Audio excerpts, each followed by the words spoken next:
So the reading today is from Ecclesiastes chapter 3, verses 1 through 15. For everything there is a season and a time for every matter under heaven, a time to be born and a time to die, a time to plant and a time to pluck up what is planted, a time to kill and a time to heal, a time to break down and a time to build up, a time to weep and a time to laugh, a time to mourn and a time to dance, a time to throw away stones and a time to gather stones together, a time to embrace and a time to refrain from embracing, a time to seek and a time to lose, a time to keep and a time to throw away, a time to tear and a time to sow, a time to keep silent and a time to speak, a time to love and a time to hate, a time for war and a time for peace. What gain have the workers from their toil? I have seen the business that God has given to everyone to be busy with. He has made everything suitable for its time. Moreover, he has put a sense of past and future into their minds. Yet they cannot find out what God has done from the beginning to the end. I know that there is nothing better for them than to be happy and enjoy themselves as long as they live. Moreover, it is God's gift that all should eat and drink and take pleasure in all their toil. I know that whatever God does endures forever. Nothing can be added to it, nor anything taken from it. God has done this so that all should stand in awe before him. That which is already has been, that which is to be already is, and God seeks out what has gone by. You know, I never had a plan to be a pastor. Never in my life would you have heard me say that that's what I wanted to be or that's what I was planning to be. If you ask my family, they would have definitely said, oh no, he can't do that. When I was from a little kid, I wanted to be in entertainment. I wanted to primarily be an actor. And one of the reasons I think I really wanted to be an actor is because I was lazy and it didn't seem like that much work. You know, actors don't have to work 8 to 5, and they don't have to answer to people. And I had always had a hard time taking orders from people and having bosses. And but the acting thing seemed like it was a thing where I could call my own shots. So I always just kind of pursued that, and I always thought that that's exactly what I was supposed to be. As a matter of fact, I said that by the time that I graduated, I was going to be in Chicago, and I was going to be part of this improv group called Second City Comedy Club in Chicago. It's where a lot of people have come from, hailed from the original Saturday Night Live cast, even current. I think Stephen Colbert is from there. A bunch of people have come from there, and that's what I wanted to do. And by the time that I told myself that by the time that I was 40, I was going to be an established actor, to where I was going to be doing that full time. I kind of leaned toward comedy and thought that that was the thing that I wanted to do. I started to get into stand-up when I did stand-up comedy around the Midwest in my 20s. And I seemed like I was kind of on board there. In my late 20s, I got a gig in radio where I got to be a comedian, but I got to do it, you know, sitting down, which is why I'm sitting now. It's a very comfortable thing. But even there, you got to be a little rebellious. You got to call the shots. The boss didn't really exist during your hours and all that. You took calls from people live on the air, and it challenged the ad lib. And then from there, I got to do TV commercials, and I did those. So I felt like I was on my way. But you know what's funny? Have you ever had a goal in your life where you thought that that's what you were supposed to be doing, but it didn't really feel satisfying? It felt like I continually chased more of it.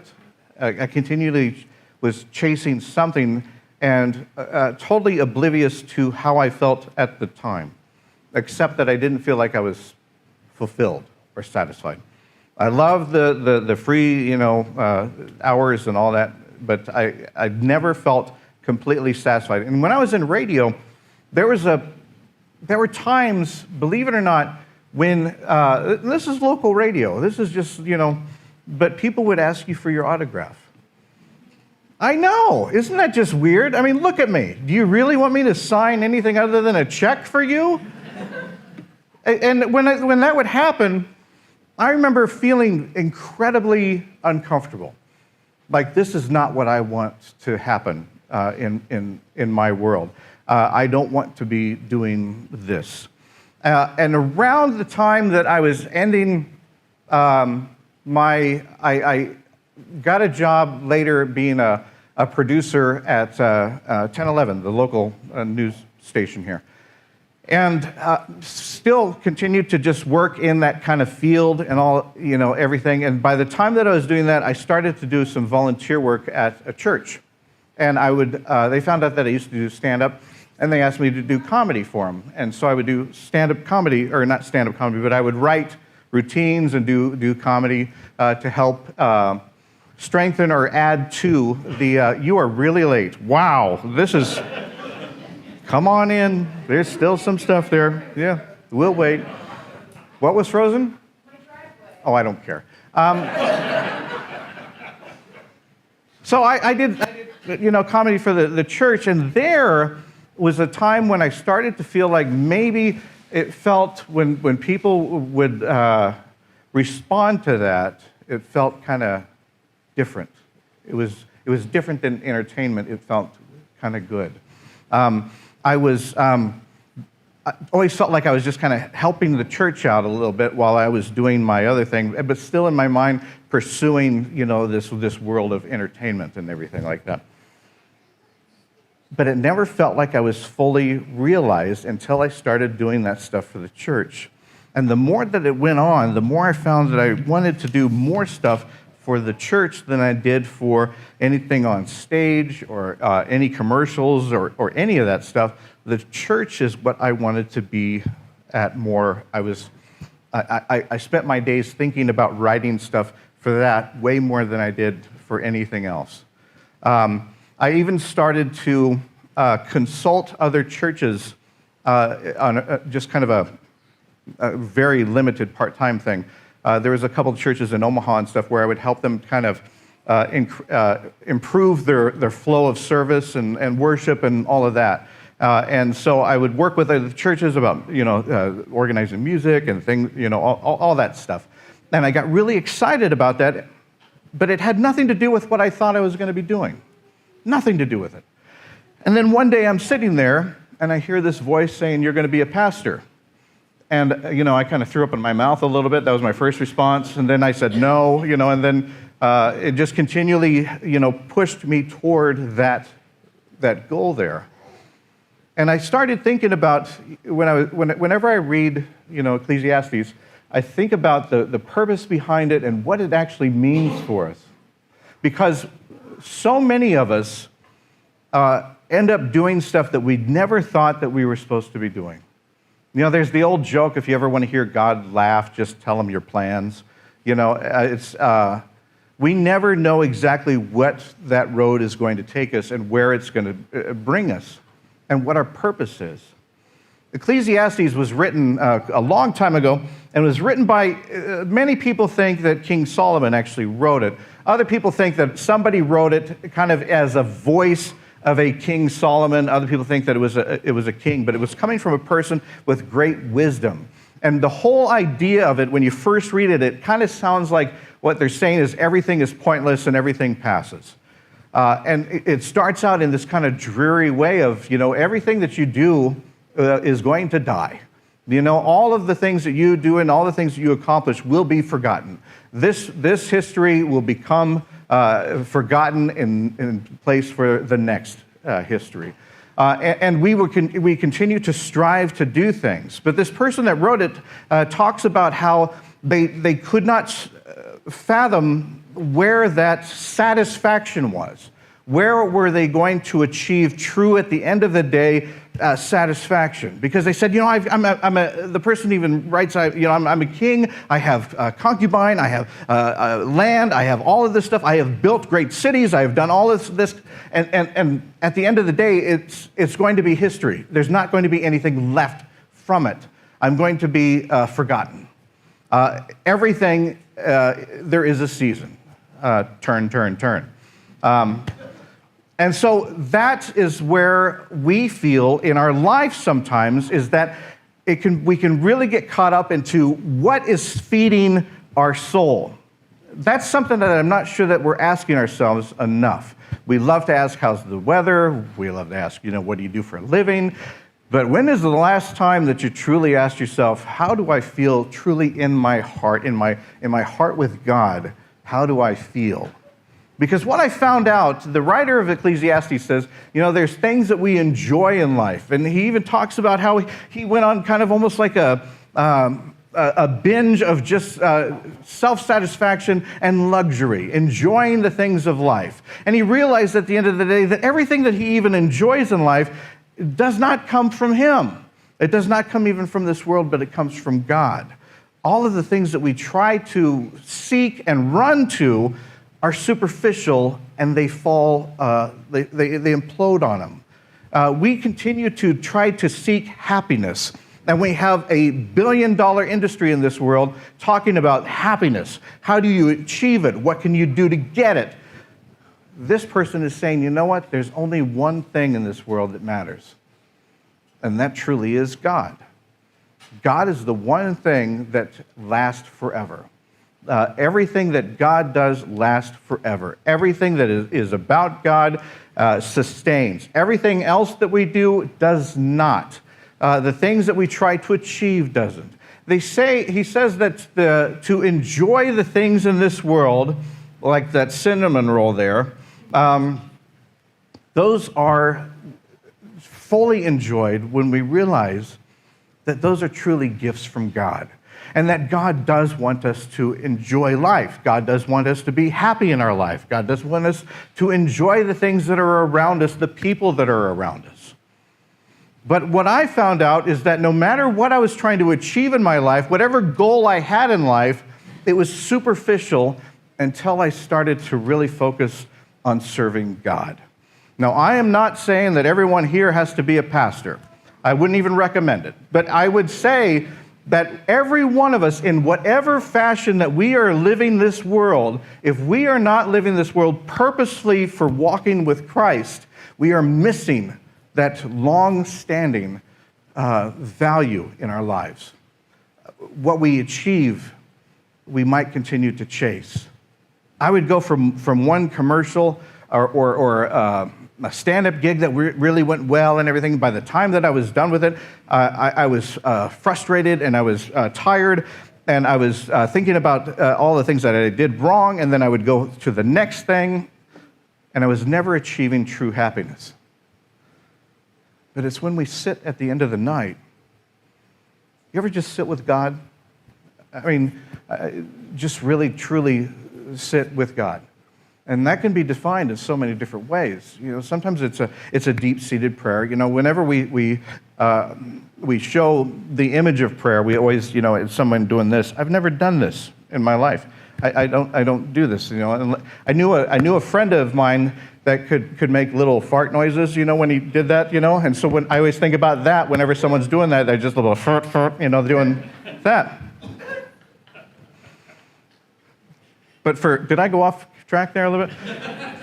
But for me, the presence of just sitting with God at the end of the night and talking about, going over in my head the things that I did and looking for the reflection of where God was in those moments, the things that we enjoyed, those are blessed times.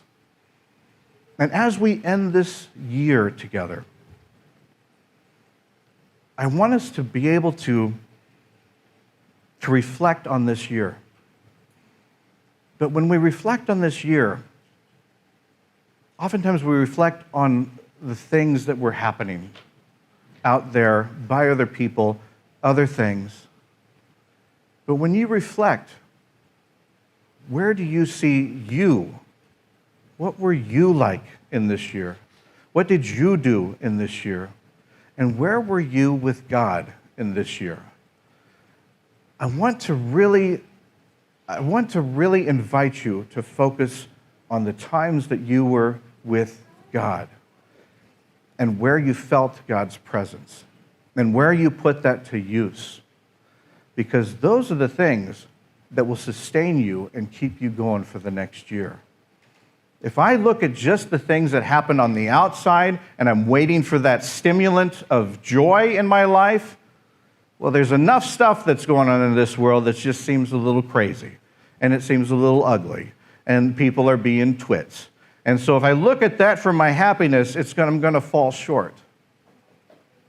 But when I see this, I know you came mostly just for the burritos, but when I see us together, when I see the things that happened over this past year in this church, this is just one example of people coming together for God. I look at people that like Lyle, like this guy lifts scraps of metal all the time. You know, I mean, he's doing a lot of hard work. He's got people that help him over there. People that work very hard, and the result, the reward for it, is someone else's enjoyment. That's sacrificing. I see families that come together here for the holidays. And guess what, you guys? When you're not here, they're talking about you all the time. And it's mostly good. I see people that have come together for one purpose, and that is to celebrate the love of God.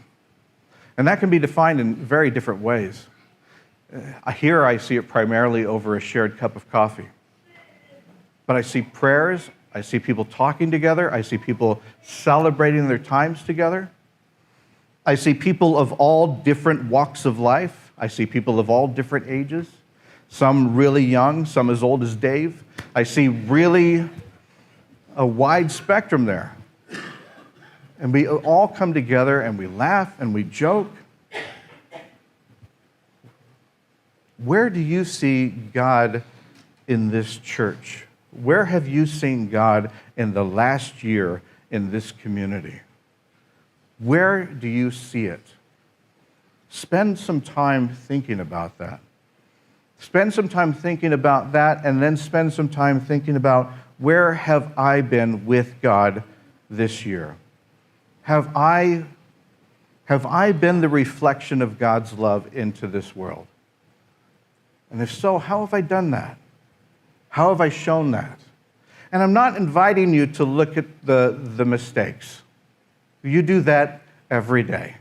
If you're anything like me, that's the first thing you end your day with. Screwed up again. And I really want to invite you as a New Year's resolution to look at what you did today, this year, this month, this week, where you felt the love of Christ and where you felt that shared. And if you have that story, if you have those moments, share that with other people. We should be asking people more, how is it with your soul, than what do you do for a living? Because most of our jobs are there to support our souls, not the other way around. Family, hobbies, friendship, mission work, being together, loved ones that have passed, loved ones that are with us now, loved ones that we need to make up with. Think about those times this year. With every season, we have a new opportunity to begin again with Christ. With every day, we have a new opportunity to begin again with Christ.